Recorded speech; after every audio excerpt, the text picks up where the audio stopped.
क्या शम्स तबरेज कासमी साहब 2030 में एआईएमआईएम के टिकट पर बिहार के बाजपट्टी विधान। देखिए, सियासत में आने की मेरी कोई दिलचस्पी नहीं है, ना मैंने कभी सोचा है। ये जो बोल रहे हैं ना, अ, ये दस्तावेज बनकर रह जाएगा देखिए, मुझे नीतीश कुमार मत बनाइए। राहुल गांधी कांग्रेस के पूर्व अध्यक्ष और वायनाड से सांसद हैं।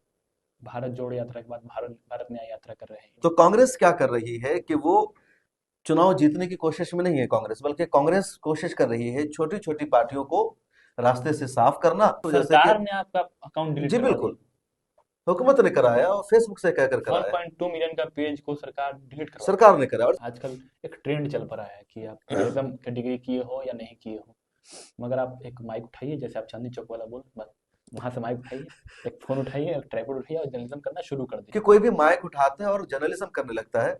जर्नलिज्म दरअसल एक जुनून का नाम है, जज्बे का नाम कि मीडिया, सच में मीडिया की हालत खराब हो चुकी है या फिर ये जो अंतर्राष्ट्रीय एक साजिश है।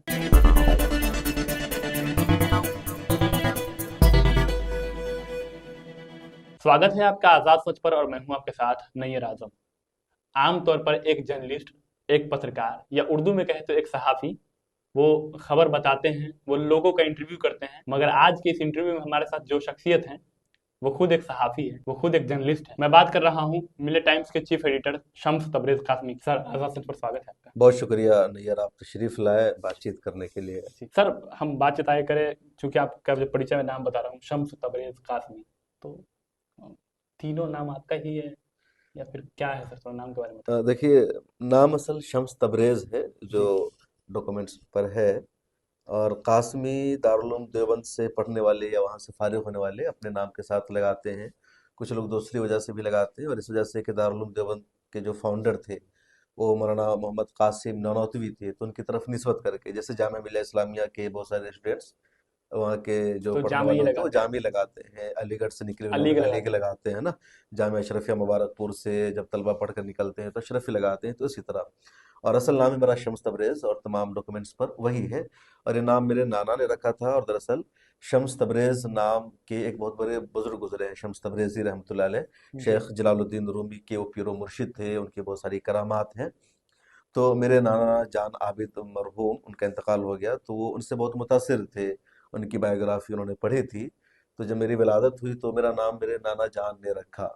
नाम से ही जुड़ा एक और सवाल मेरा ये है कि आप बता रहे शम्स तबरेज आपका नाम है जो अपने के नाना जान ने जी। रखा। कासमी आपको वहां से पढ़े दारुल उलूम देवबंद से, तो दारुल उलूम देवबंद से हो या फिर किसी भी मदरसे से जो बच्चे पढ़ के निकलते हैं, तो आमतौर पर उम्मीद ये की जाती है, ये जाते ही हैं कि वो मजहबी लाइन में चले जाते हैं, इमामत करने, हाफिज होते हैं, कारी बन जाते हैं। लेकिन जर्नलिज्म में बहुत कम आते हैं, मेरी निगाह जहाँ जहाँ तक पहुंच रही है, तो कुछ एक लोग आते हैं, उनमें से एक आप है। तो कौन सा ऐसा टर्निंग पॉइंट है, कब ऐसा एहसास हुआ कि जर्नलिज्म हमारे लिए सही है या फिर जर्नलिज्म करना है? ये तो ज़रूर है नैयर के लिखने पढ़ने का मुझे शुरू से शौक था। मतलब जो दरसियात की किताबें होती हैं, जो सिलेबस होता है, उसके अलावा मदरसे की इस्तिलाह में उसको खारजी चीज़ें कहा जाता है। तो न्यूज़पेपर पढ़ना, मैगज़ीन पढ़ना या हिस्ट्री की किताबों की स्टडी करना, ये सब मेरे शौक में शुरू से शामिल था। मैं नॉवेल बहुत ज़्यादा पढ़ता था। मदरसों में शुरू के जब बच्चे होते हैं तो पहले अखबार पढ़ने पर भी पाबंदी होती थी। या मैंने जिस मदरसे में पढ़ाई की है वो बिहार का अशरफुल उलूम कनवा मदरसा है, बिल्कुल नेपाल के बॉर्डर पर है, सीतामढ़ी जिले में? सीतामढ़ी जिला में। तो वहाँ अखबार वाला शाम को 5 बजे पहुंचता था, असर की नमाज के मतलब बाद। आज के अखबार, आज अगर हाँ, 1 मार्च है तो 5 बजे आज हाँ, शाम को पहुंचेगा आज शाम के को अखबार। एक साइकिल वाला आता था अखबार लेकर के, और भी सिर्फ एक उर्दू अखबार की कॉपी होती थी, रोजनामा कौमी तंजीम की। वो हमारे मदरसा के मोहतमी मौलाना जुबैर कासमी साहब नव्वरल्लाहु मरकदहू पढ़ते थे, और बस वही पढ़ते थे। उसके अलावा मदरसे में कोई और अखबार पढ़ता भी नहीं था। कभी कभार कोई बड़ा इश्यू आया तो किसी और ने पढ़ लिया, उसके अलावा कोई रुझान था ही नहीं। तो मैं कुछ सालों बाद जब मोहतमिम साहब से करीब हुआ तो मगरिब की नमाज के बाद मैं उनको पानी पिलाने जाता था। तो छुप करके वो बाहर बैठते थे, तो उनके रूम में जा करके मैं छुप करके अखबार भी पढ़ लेता था कि क्या कुछ खबर आई है। अरबी दोम सोम का साल था। फिर जब मैं दिल्ली आ रहा था, बल्कि 2 साल मेरा कोर्स पूरा हो गया, इधर मैं जामिया मिल्लिया ये इस्लामिया कौन में। सी ईयर की बात रही होगी सब? ये 2013-14 की तेरह बात है, चौदह हाँ। की बात तो जामिया मिल्लिया इस्लामिया से मैं मास्टर्स में ग्रेजुएशन कर रहा था डिस्टेंस से, जामिया मिल्लिया है। जामिया इस्लामिया मिलिया से, इस्लामिया हाँ। से। अच्छा। ग्रेजुएशन कर रहा था अरबिक से डिस्टेंस से। तो उसी दौरान फिर मैंने वहाँ जामिया में एडमिशन ले लिया। और एक न्यूज़ एजेंसी है INS India, INS India, yes India sir. जी। न्यूज़ एजेंसी है, और वहाँ ज़्यादातर उर्दू अखबारात को खबरें भेजी जाती है, जैसे यूएनआई है या दूसरी एजेंसी जी। पीटीआई है, एनआई है। तो उस एजेंसी में एक जगह खाली थी ट्रांसलेटर की।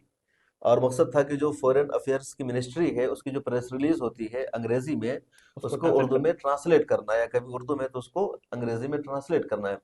तो इस जॉब के लिए मेरी वहां पर बहाली हुई ट्रांसलेटर के तौर पर। उसी बीच में एक अखबार में मैं कॉलम लिखता था।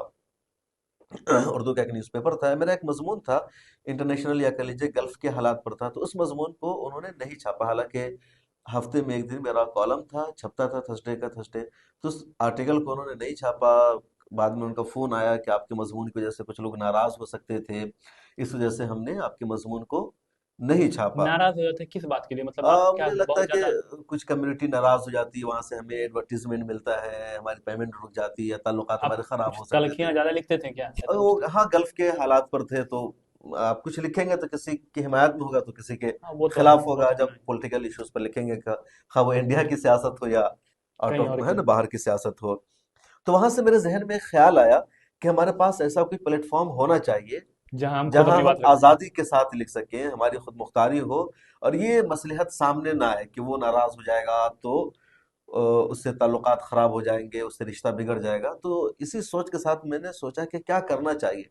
तो मैंने कहा कि चलो फेसबुक पर अपने मज़ामीन लिखते हैं, अखबारात में शाये हो जाएंगे।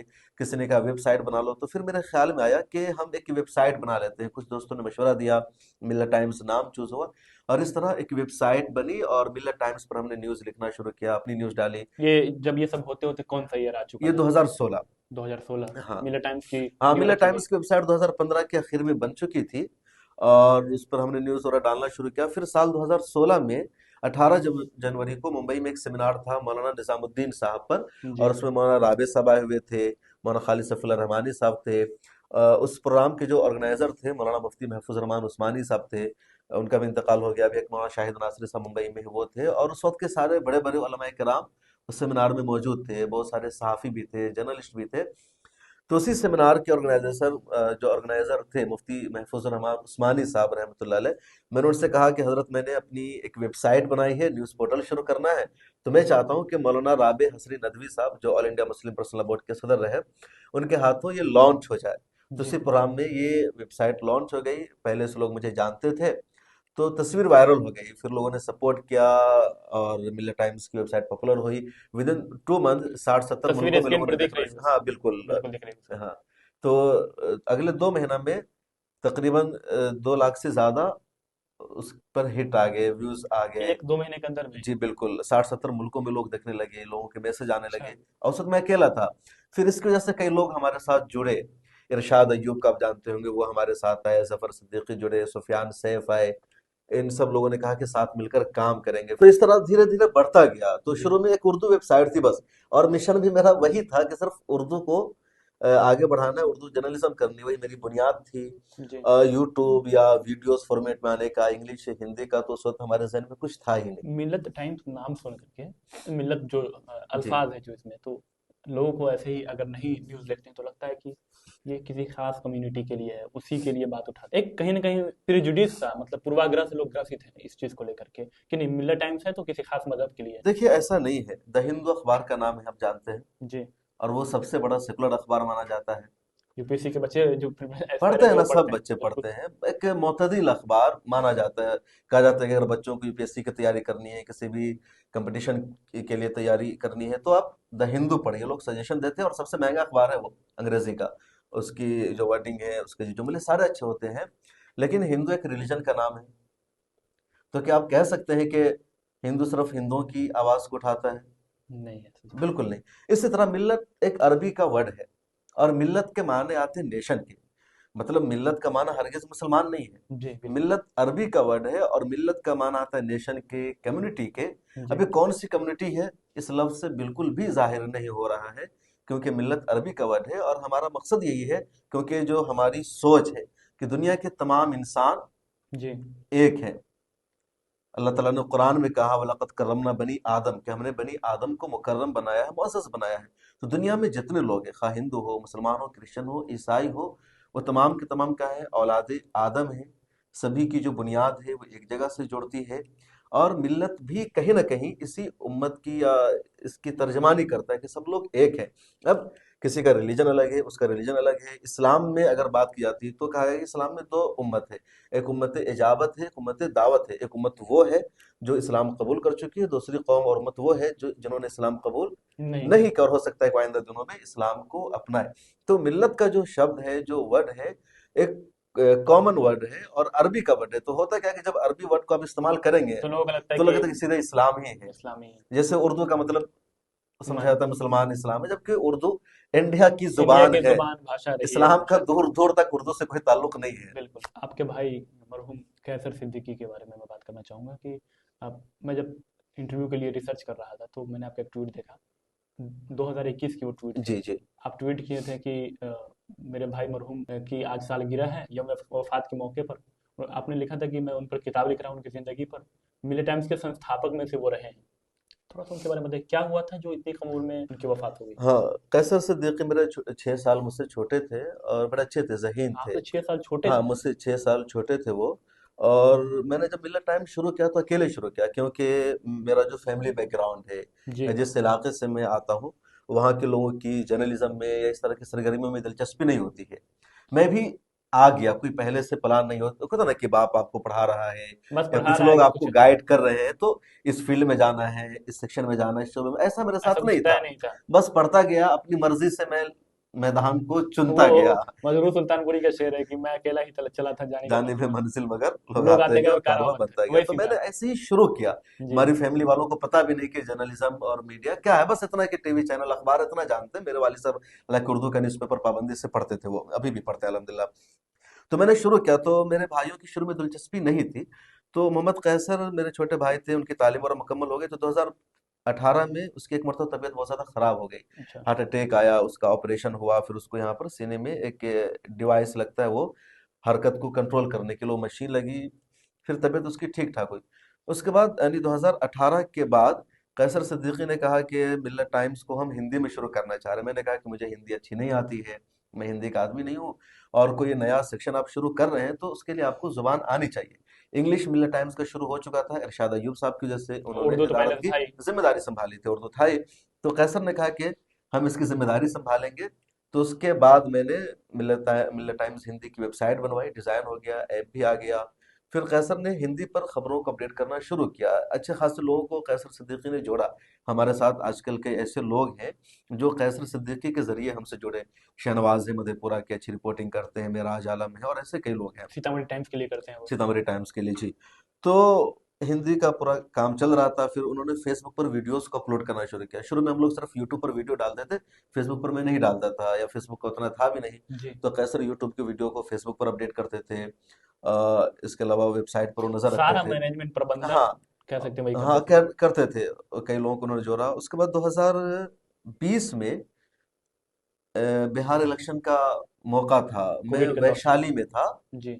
और कैसर अपने घर से निकल कर गए थे, वही मेराज आलम के घर पर, है ना वो, उनका घर मदारीपुर में है। और मुजफ्फर आलम हमारे दोस्त थे, सीतामढ़ी टाइम्स में बिहार के भी हैं। सीतामढ़ी जिले की जी बात है। हाँ। तो उनके साथ गए थे, कैसर और मुजफ्फर आलम दोनों साथ गए थे। मैं वैशाली में गया था किसी उम्मीदवार का इंटरव्यू करने के लिए। अचानक मेरे पास फोन आता है मुजफ्फर आलम का कि कैसर को हार्ट अटैक आ गया है और सिचुएशन आउट ऑफ कंट्रोल है। तो मैंने फ़ौरन डॉक्टर को फ़ोन किया, उनसे मशवरा लिया, मैं वहाँ से फ़ौरन निकला।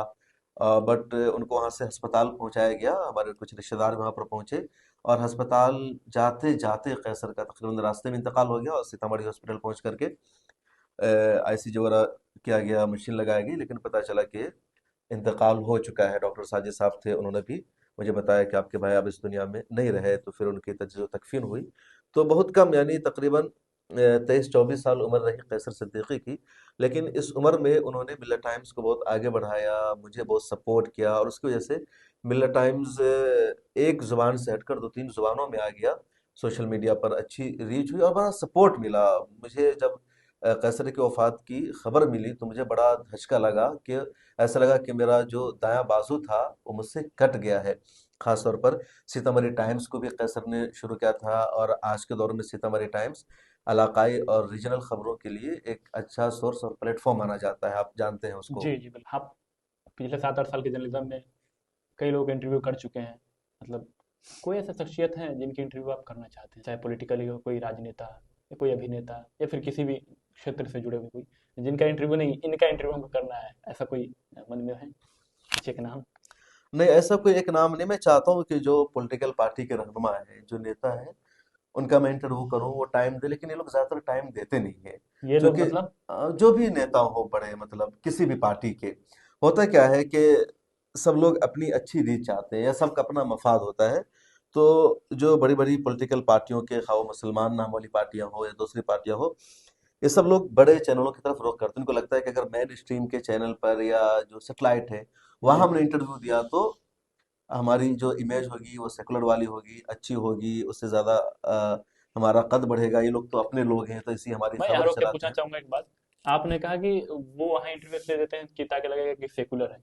तो क्या आप कम्युनल हैं, जो आपको लगता है कि वो सेकुलर वहां जाने के बावजूद जाएंगे? नहीं, कुछ लोग किसी के साथ नहीं जाना चाहते इस बुनियाद पर कि उनको लगता है कि उसके जाएंगे तो हम कम्युनल करार पाएंगे। हालांकि खुद उन पर कम्युनल होने का इल्जाम लगता है, धब्बा थोड़ा लगता सा है, वो नाम बदनाम बता दीजिए होते खोल हैं। करके, क्या कौन है ये? नहीं, नाम एक नहीं, ऐसे बहुत सारे लोग हैं मतलब। असदुद्दीन ओवैसी?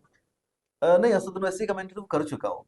आपको इत्तला के लिए होनी चाहिए कि 2017 में ही अच्छा। असदुद्दीन ओवैसी साहब का मैंने इंटरव्यू किया था, और वो मेरी जिंदगी का पहला इंटरव्यू था। अच्छा। पहली मर्तबा मैंने अगर किसी के मुंह के सामने माइक रखा, सवाल किया, इंटरव्यू किया, तो वो असदुद्दीन ओवैसी बहुत है। और तगड़ा। साल 2017 की बात है, एक मीटिंग थी अख्तरुल इमाम, मतलब ये बात पहली मर्तबा मैं पब्लिकली बिहार कह रहा हूँ। प्रदेश है जी। अख्तरुल इमान साहब जो बिहार के सदर है वो थे, डॉक्टर अब्दुल कादिर शम्स साहब सहारा के वो बड़े सहाफी थे, उनका इंतकाल हो गया, वो थे। आदिल हसन आजाद थे। तो कॉन्स्टिट्यूशन क्लब ऑफ इंडिया में जी। असदुद्दीन ओवैसी साहब ने सरकर्दा सहाफियों के साथ एक मीटिंग की। तो उस मीटिंग में मैं भी था और भी कई लोग थे, अख्तरुल ईमान साहब थे। तो उसी मीटिंग में पहली मर्तबा मेरे पास एक चाइनीज माइक था, मतलब वो 400-500 का चांदनी चौक पर बिकता है ना, जी जी। वो वाला माइक था। उसी में उल्टा सीधा मैंने लोगों को प्रिंट करके लगाया था, 2017 की बात है। हाँ, और यूट्यूब का या वीडियोस का कुछ एक्सपीरियंस था ही नहीं मुझे। 7-8 साल पहले की तो बात है। मैंने ऐसे ही खड़े होकर उनसे इंटरव्यू कर लिया।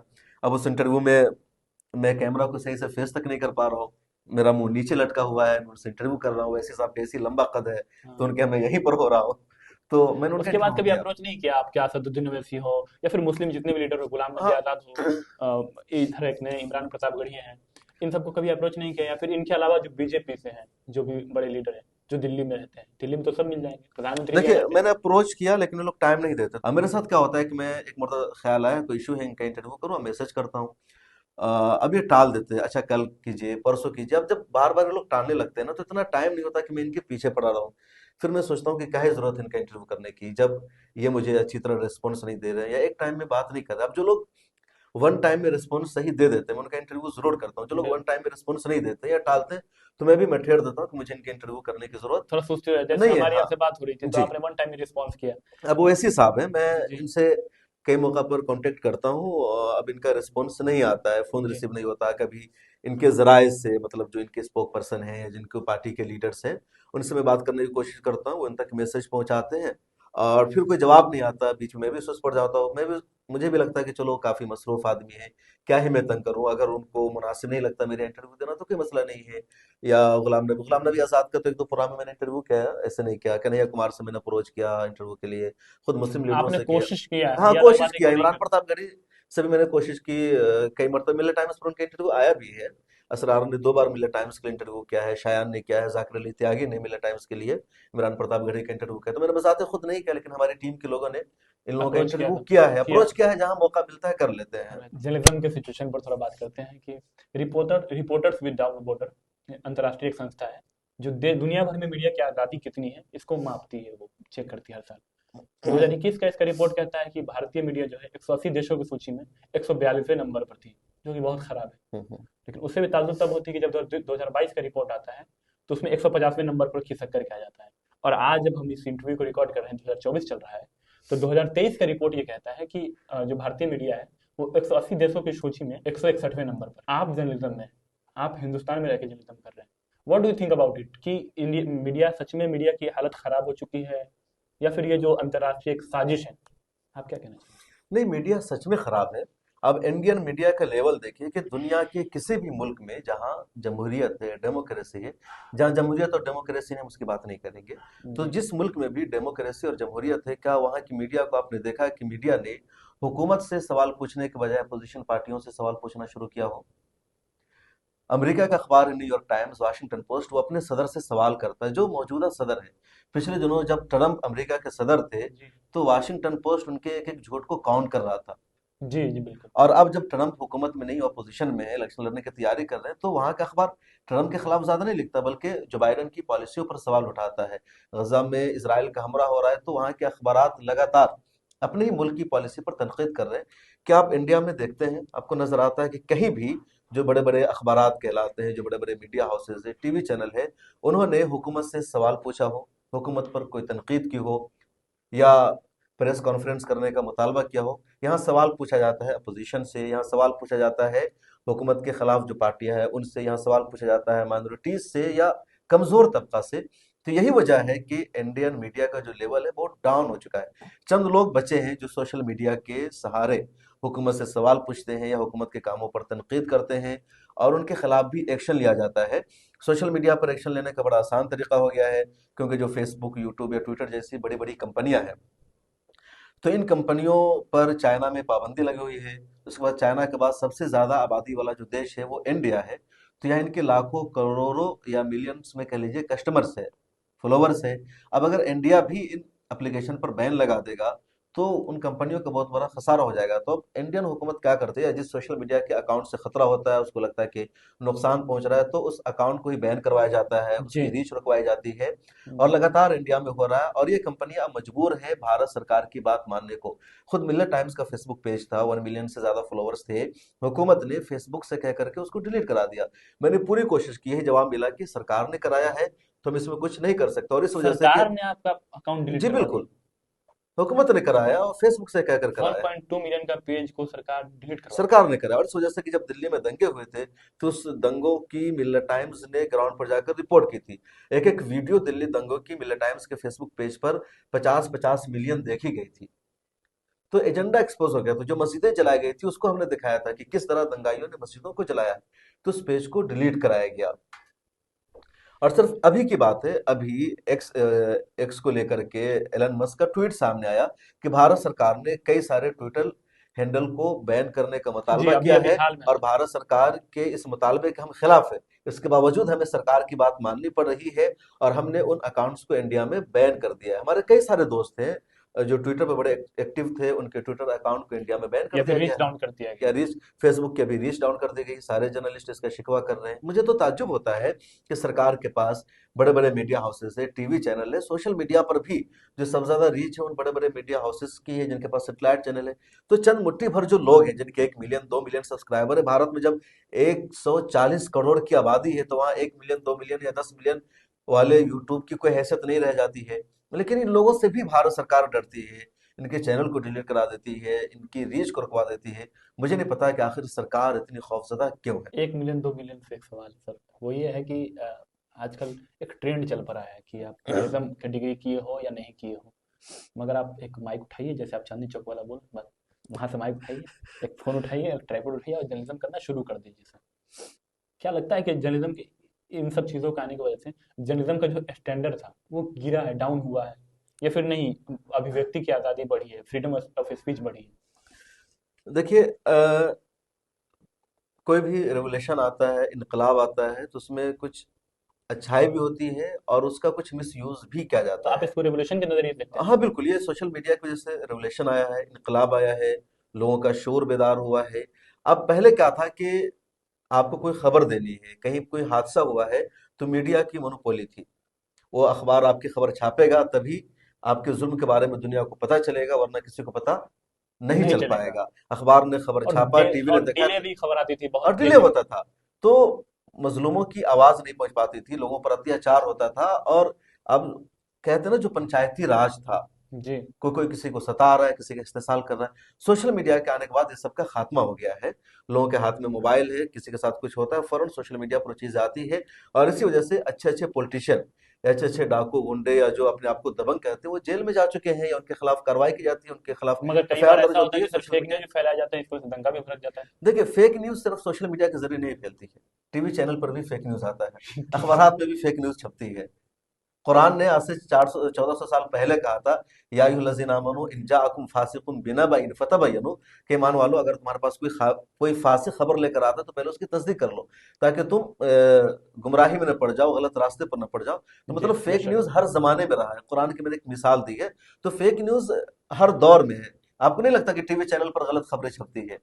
कल ही की खबर है कि national broadcasting and digital standard authority ने नव भारत टाइम्स पर 1 लाख रुपए का जुर्माना लगाया है। न्यूज 18 इंडिया पर 50,000 रुपए का जुर्माना लगाया है। आज तक को सख्त वार्निंग दी है, इस वजह से कि इन लोगों ने उल्टी सीधी खबरें दिखाई थी। शारदा वालकर केस में एक कम्युनिटी को, मुसलमानों को बदनाम किया था, जहर अफशानी की थी। तो फेक न्यूज हर प्लेटफॉर्म पर चलता है। सोशल मीडिया पर थोड़ा सा ज्यादा हो गया है, लेकिन आप अंदाजा लगाए कि जब टीवी चैनल वाले गलत खबरें दिखाते हो, अखबारात वाले गलत खबरें दिखाते हो, मोहम्मद जुबैर के ट्विटर हैंडल को आप देखते होंगे, रोजाना वो दो चार टीवी दो चार नहीं, चैनलों का ज्यादा करते स्क्रीनशॉट हैं। लगाते बिल्कुल हैं बिल्कुल और बिल्कुल। कहते हैं कि गलत खबर दिखाई गई है। जी तो फेक न्यूज सिर्फ सोशल मीडिया का इशू नहीं है। कुछ लोग ना सोशल मीडिया को बदनाम करने के लिए इस तरह की बातें फैलाते हैं। जो असल आपका सवाल था जी कि कोई भी माइक उठाता है और जर्नलिज्म करने लगता है। जर्नलिज्म दरअसल एक जुनून का नाम है, जज्बे का नाम है। अगर आपके अंदर जुनून है, अगर जी। आप रातों की नींद को कुर्बान करने का जज्बा रखते हैं, अगर आप ऑन द स्पॉट पहुंचने की सलाहियत रखते हैं, अगर आप आराम तलब नहीं है, तो आप जर्नलिज्म कर सकते हैं। लोगों के मसाइल को दुनिया के सामने पेश कर सकते हैं, आवाज उठा सकते हैं। और उसके लिए कोई जरूरी नहीं कि आपके पास बहुत बड़ा प्लेटफॉर्म हो। अपने तालीम हासिल करो, तालीम हासिल करना अच्छी बात है कि बेसिक चीजों का नॉलेज हो जाता है, इंफॉर्मेशन मिल जाती है ना। सलीके से इंसान काम करता है। लेकिन अगर किसी के अंदर जज्बा है, जुनून है, तो ऐसे भी कर सकता है। अभिव्यक्ति की आजादी भी है, फ्रीडम ऑफ एक्सप्रेशन भी है, और इससे आम लोगों को मदद मिलती है। आप देखिए ना, पहले छोटे छोटे गाँव में, जिलों में जो मामला होता था उसकी खबर नहीं आ पाती थी। अब सोशल मीडिया की वजह से हिंदुस्तान के जिस कोने में भी कोई मामला होता है, खबर आ जाती है। हम्म। एक गांव की छोटी सी खबर धीरे धीरे बड़ी खबर बन जाती है। खबर कैसे बड़ी बनती है? पहले एक गांव का रिपोर्टर उसको रिपोर्ट करता है, फिर जिला का रिपोर्टर करता है, फिर उसको ट्वीट किया जाता है, फिर मजबूर होकर टीवी चैनल वाले भी उस खबर को दिखाते हैं जो इग्नोर करते थे। अभी ताजा वाकया है, राजस्थान के कोटा में एक गांव है खुजूरी। वहां एक स्कूल के 3 मुसलमान टीचर को सस्पेंड कर दिया गया। इल्जाम लगाया गया कि इन तीनों टीचर ने वहां बच्चों को मुसलमान बनाया। ये वो तब्दीली मजहब यानी धर्मांतरण कराते थे, और टोपी पहनाया था उन्होंने हिंदू बच्चों को। जबकि वहाँ के हिंदू टीचर, वहाँ के तमाम बच्चे धरना दे रहे थे, प्रोटेस्ट कर रहे थे कि झूठा इल्जाम है, प्रशासन ने गलत आरोप लगाया है। क्योंकि जो टोपी वाली वीडियो है वो एक प्रोग्राम हुआ था परफॉर्मेंस के, सब धर्म सम्मान को लेकर के। इसी तरीके से एक अलग मामला था, किसी लड़की ने उस स्कूल में तालीम हासिल की थी। अब उस लड़की ने एक मुसलमान लड़के से शादी की, उसने इस्लाम कबूल कर लिया। उस लड़की के रिलीजन के कॉलम में गलती से इस्लाम लिखा हुआ था, और उस टीचर ने लिखा भी नहीं था, किसी और टीचर ने बल्कि फॉर्म लड़की खुद भरती है, उसके गार्जियन भरते हैं। टीचर प्रिंसिपल का उससे कुछ लेना देना नहीं। लेकिन उसमें 3 टीचर थे, तो उन तीनों टीचर को हुकूमत ने सस्पेंड कर दिया कि इन्हीं लोगों ने ऐसा किया। अब उस मामले को मिल्लत टाइम्स ने रिपोर्ट किया। छोटी सी खबर थी, उनके भाई ने, उनके लोगों ने मुझे बताया। उसके बाद द क्विंट में स्टोरी आई। आज मैंने देखा कि इंडियन एक्सप्रेस ने उस पर स्टोरी किया है। तो धीरे धीरे जब ये सोशल मीडिया की ताकत हाँ, है। तो सोशल मीडिया की ताकत है, आवाज आप इसको पहुंचती है। सही मानते हैं हाँ, कि ठीक है? अब उसमें अवाम को ये करना है, देखने वालों का शूर बेदार हो चुका है, तो अवाम को ये फैसला करना है कि आपको क्या देखना है, क्या नहीं देखना है, किस चैनल को सब्सक्राइब करना है, किसको नहीं देखना है। क्योंकि अच्छी चीजों के साथ बुरी चीजें भी होती है। तो सोशल मीडिया का आजकल कुछ लोग मिसयूज भी कर रहे हैं, उससे नफरत को फैलाते हैं, जरफशानी करते हैं, उल्टी सीधी बातें करते हैं, या जर्नलिज्म के जो इथिक्स हैं, जो उसूल है, उसके खिलाफ जाकर रिपोर्टिंग करते हैं। कुछ लोग मुर्गा लड़ाने का काम करते हैं। तो देखने वालों को चाहे कि उसको क्या देखना है, क्या नहीं देखना है। लेकिन सोशल मीडिया गलत नहीं है। राजनीतिक सवाल ये है कि राहुल गांधी कांग्रेस के पूर्व अध्यक्ष और वायनाड से सांसद हैं। भारत जोड़ो यात्रा के बाद भारत भारत न्याय यात्रा कर रहे हैं, इंडिया गठबंधन बना चुके हैं, कई पार्टियों को साथ में ला चुके हैं। दूसरी तरफ नरेंद्र मोदी का एक चेहरा है जिसके हम्म। बारे में कहा जाता है मोदी की गारंटी, मतलब पूरी होने की गारंटी, वो खुद कहते हैं पार्लियामेंट में खड़े होकर के। इधर राहुल गांधी तो गठबंधन कर चुके हैं, ओवैसी साहब अपना कर रहे हैं कोशिश हर जगह पर जाकर। 24 का चुनाव करीब है, आप ग्राउंड पर जा रहे हैं, आप खबरों से अपडेट रहते हैं।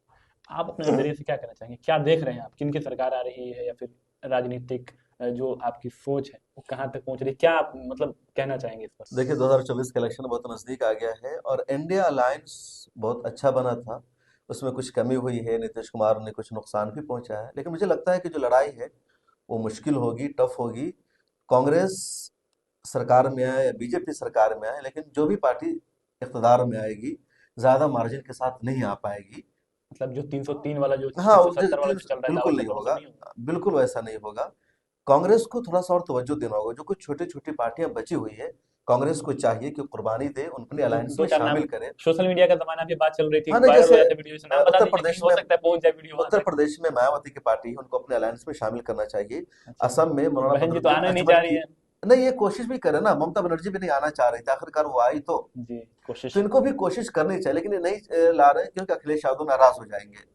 तो इनको लगता है अब उत्तर प्रदेश इतना बड़ा सूबा है, और उसमें सिर्फ 3 पार्टियां अलायंस में शामिल थी, एक पार्टी अब निकल चुकी है, जयंत जयंत यादव की चौधरी की पार्टी, पार्टी। जयंत तो चौधरी। अब अखिलेश यादव और अखिलेश यादव और क्या कांग्रेस। कांग्रेस, बस। अब उत्तर प्रदेश में सबसे ज्यादा हिंदुस्तान की आबादी है, सबसे ज्यादा लोकसभा की सीट सीटें हैं उत्तर वहां पर। प्रदेश में 80 सीटें हैं, और इतने बड़े सूबा में सिर्फ 2 पार्टी। हिंदुस्तान में मल्टी पार्टी सिस्टम है, उत्तर प्रदेश में 10 पार्टी। अब इतने बड़े स्टेट में सिर्फ 2 पार्टी के हाथ में इंडिया अलायंस की सीटें होगी, तो यकीनी तौर पर वोटों का बिखराव होगा, कांग्रेस का नुकसान होगा, अलायंस का नुकसान होगा। बहुत सारी यहाँ पार्टियां हैं, तो कांग्रेस को भी, समाजवादी पार्टी को भी अपना दिल बड़ा करना चाहिए। इनको अगर वाकई में मुकाबला करना है योगी आदित्यनाथ का, नरेंद्र मोदी का, बीजेपी का, तो इनको और कुर्बानी देनी होगी, छोटी छोटी पार्टियों को भी शामिल करना होगा। अखिलेश यादव या समाजवादी ने 63 सीटें ले ली उत्तर प्रदेश में, अब 50 सीटों पर लड़िए। 2 सीट वहाँ ओवैसी की पार्टी को दीजिए, वहाँ और भी पार्टियां उनको दीजिए, मुख्तलिफ जो लोगों की पार्टियां उनको मिलाइए।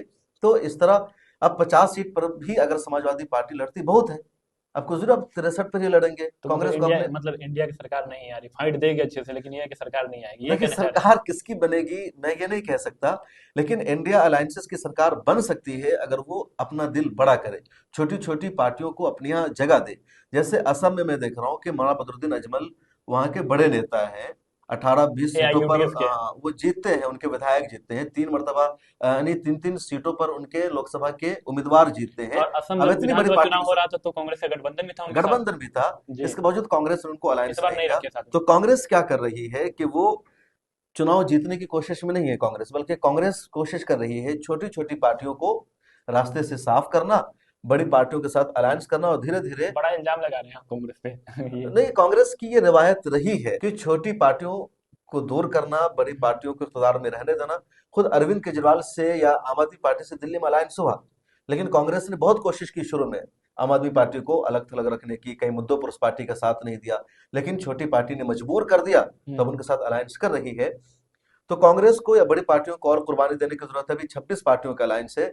आप बीजेपी के अलायंस को देखिए, जो एनडीए है बीजेपी का, क्या नाम है, national national democratic democratic alliance. Alliance. BJP सबसे बड़ी पार्टी है, सबसे बड़ा चेहरा है बीजेपी के पास, सबसे ज्यादा मुद्दे हैं लोगों के वोट हासिल करने के लिए बीजेपी के पास। इसके बावजूद बीजेपी के अलायंस में 40 पार्टियां शामिल है, वो पार्टियां शामिल है जिसका कभी आपने नाम मगर नहीं मोदी सुना जी तो होगा। कहते हैं कि एक अकेला से सीना पीट के सब पर अकेला वो भारी। भी कहते हैं वो।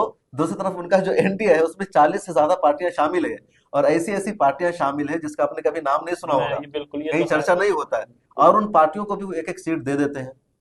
कांग्रेस ऐसा क्यों नहीं कर रही? अलायंस की अभी किसको जरूरत है ज्यादा? कांग्रेस को कांग्रेस जरूरत को जरूरत है, ज्यादा पार्टियों को जोड़ने की कांग्रेस को ज्यादा जरूरत है। तो कांग्रेस एक एक सीट देकर ही ज्यादा से ज्यादा पार्टियों को क्यों नहीं जोड़ रही है, ये सवाल है कांग्रेस पर, और इसी वजह से कांग्रेस का नुकसान हो सकता है एक मरतबा फिर। क्या शम्स तबरेज कासमी साहब 2030 में AIMIM के टिकट पर बिहार के बाजपट्टी विधानसभा से चुनाव लड़ेंगे? देखिए, सियासत में आने की मेरी कोई दिलचस्पी नहीं है, ना मैंने कभी सोचा है। ये जो बोल रहे हैं ना, अ, ये दस्तावेज बनकर रह जाएगा, और कल होकर के सियासत में आएगा तो यही क्लिप वायरल होगा देखा, मुझे नीतीश कुमार मत बनाइए। वो तो नीतीश कुमार की खसूसियत है, या जो पॉलिटिकल पार्टीज के रहनुमा हैं, उनकी खसूसियत है। सियासत में आने की वाकई मेरी कभी कोई दिलचस्पी नहीं रही है, मैं सियासत में आना चाहता हूँ। मेरा जो बुनियादी मकसद है, या जो मेरी सोच थी जर्नलिज्म में आने की, वो यही कि मुसलमानों को एम्पावर करना, मुसलमानों के जो मसाइल हैं, जो इश्यूज हैं, उनको उठाना। और ख़ास तौर पर हम लोगों का जो फोकस है कि इस्लाम के खिलाफ जो नेगेटिव प्रोपेगेंडा किया जाता है, जो बदनाम किया जाता है, मुसलमानों के मसाइल पर तवज्जो नहीं दी जाती है, उसको उठाना। और ये काम हम मीडिया में रहकर ज़्यादा कर सकते हैं। अगर हम चुनाव लड़ लेते हैं तो हम एक विधानसभा के एमएलए बन जाएंगे, जी। उससे ज़्यादा हमारी कोई हैसियत नहीं होगी। फिर हम जर्नलिज्म भी नहीं कर पाएंगे, लोगों की आवाज़ नहीं बन पाएंगे। और अगर हम उस वक्त जर्नलिज्म करने की कोशिश करेंगे तो हम तो पर फिर बहुत बड़ा मानेंगे नहीं इल्जाम फिर। लगेगा, हमारी कोई हैसियत नहीं रह जाएगी, हमारी हैसियत एक बिकाऊ नेता के तौर पर हो जाएगी। तो हमारी यही कोशिश है कि हम सियासत में आए बगैर, जर्नलिज्म के मैदान में रहते हुए ही हम काम करें, लोगों की आवाज बने, और यही हमारी सबसे बड़ी कामयाबी। आपने देखा होगा कि मैं जर्नलिज्म में हूं तो मैं कोशिश करता हूं कि इसी प्रोफेशन को अपना कर रहूं। मैं सिविल सोसाइटी या कह लीजिए एक्टिविस्ट बनकर नहीं घूमता हूँ। बहुत सारे लोगों को आप देखते होंगे, वो अपने आप को जर्नलिस्ट भी कहते हैं, एक्टिविस्ट भी बन जाते हैं, कहीं पर पॉलिटिकल लीडर भी बन जाते हैं। लेकिन मेरी कोशिश होती है कि मैं जर्नलिस्ट बनकर ही रहूं। बस वही। इसलिए मैं कहीं आप अपने आप को एक्टिविस्ट बनकर भी नहीं जाता हूँ, जी। या कोई दूसरे प्रोफेशन में मैं कदम नहीं रखता हूँ। मैं मौलाना हूँ, लेकिन उसका भी मैं खुलेआम अपने मीडिया के तौर पर इजहार नहीं करता हूँ, ताकि पहचान इसी तरह रहे। इसी से ज्यादा फायदा हो सकता है। तो इंटरव्यू के खास सेक्शन में आ चुके हैं, रैपिड फायर। ज़्यादा क्वेश्चन नहीं, बहुत लंबी इंटरव्यू बातचीत हो चुकी है हमारी। 3 सवाल है सर। क्या किसान आंदोलन नरेंद्र मोदी सरकार को गिराने के लिए है? नहीं, किसानों का आंदोलन तो हमेशा रहा है, हर दौर में रहा है। तो सरकार को गिराने से इसका कुछ लेना देना नहीं। क्या रवीश कुमार एनडीटीवी में रह करके भी पत्रकारिता कर सकते थे अडानी के अधिग्रहण के बाद भी? बिल्कुल कर सकते थे, लोग कर रहे हैं, और आप देखेंगे एनडीटीवी में ज्यादा कुछ नहीं बदला है। हमारी उतनी रीच नहीं है, इस वजह से लोग इंटरव्यू देना नहीं चाहते। हम कोशिश करते हैं अपनी तरफ से। तो क्या लगता है मिला टाइम्स का जिस दिन 15 मिलियन 20 मिलियन सब्सक्राइबर हो जाएंगे, तो ये बड़े बड़े नेता इंटरव्यू देने के लिए लाइन में आ जाएंगे? मसला रीच का नहीं है, वो सोशल मीडिया के जरिए मेन स्ट्रीम को ज्यादा फोकस करते हैं। लेकिन अगर हम अच्छे से फॉलो अप करें, उनसे बातचीत करें, हमारा जो कम्युनिकेशन सेंटर है वो अगर मजबूत हो जाए, तो हमें भी इंटरव्यू दे सकते हैं। हम ऐसे इश्यूज को उठाते हैं। तो मुझे लगता है कि कमी हमारे अंदर भी है। राहुल गांधी की भारत न्याय यात्रा क्या सफल होगी, लोगों पर असर कर रहा है? यात्रा का असर तो हो रहा है, लेकिन ये यात्रा वोट में कन्वर्ट होगी या नहीं, ये 2024 का रिजल्ट बताएगा। आप बिहार से हैं। बिहार में 2 युवा यात्रा निकाले हुए हैं अभी, ठीक। एक तेजस्वी यादव, एक प्रशांत किशोर। दोनों में से बेहतर कौन? मुझे लगता है दोनों बेहतर है और दोनों युवा हैं। डिप्लोमेटिक एक ने आंसर है। अपनी मेहनत से अपनी जगह बनाई है, अपनी काबिलियत से। दूसरे को ये मकाम मिला है उसके खानदानी बैकग्राउंड की वजह से, लेकिन उनकी भी अपनी सलाहियत है। तो मुझे लगता है बिहार को अब दोनों युवा की जरूरत है।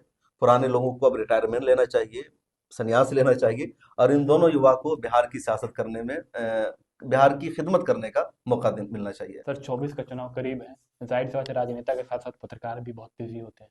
इस बिजी शेड्यूल में से आप मेरे लिए वक्त निकाल और इतनी लंबी से चौड़ी बातचीत की। कुछ पर्सनल, कुछ प्रोफेशनल, और दुनिया के इतने जरूरी मुद्दे पर बात की। इसके लिए आपका बहुत बहुत शुक्रिया सर। बहुत शुक्रिया नैयर, आप अच्छा काम कर रहे हैं, और आप तो अपने हैं, आपके लिए रात हो या दिन हो हर वक्त टाइम है। पूरा मिलना टाइम्स आपके लिए है। अब जब चाहे आइए, किसी भी तरह का सपोर्ट चाहिए मिलना टाइम्स से तो हाजिर है पूरी टीम की तरफ से आपके लिए। बहुत बहुत शुक्रिया सर। ये थे शम्स अब्रेज कातमी साहब, जो मेरे टाइम्स के चीफ एडिटर हैं। मुझे लगा व्यक्तिगत तौर पर कि थोड़ा सा जाना जाए, जर्नलिज्म के गुण को सीखा जाए, क्योंकि मैं खुद जर्नलिज्म का एक स्टूडेंट हूँ। तो इस हैसियत से, और थोड़ा देश में क्या चल रहा है मुझसे बेहतर बहुत अच्छे से जानते, तो इसलिए मैंने सोचा कि मैं जब बात कर रहा हूँ तो आप लोगों को भी सुनाई जाए बात। कैसी लगी ये बातचीत, आप कमेंट करके जरूर बताइए। बहुत बहुत शुक्रिया।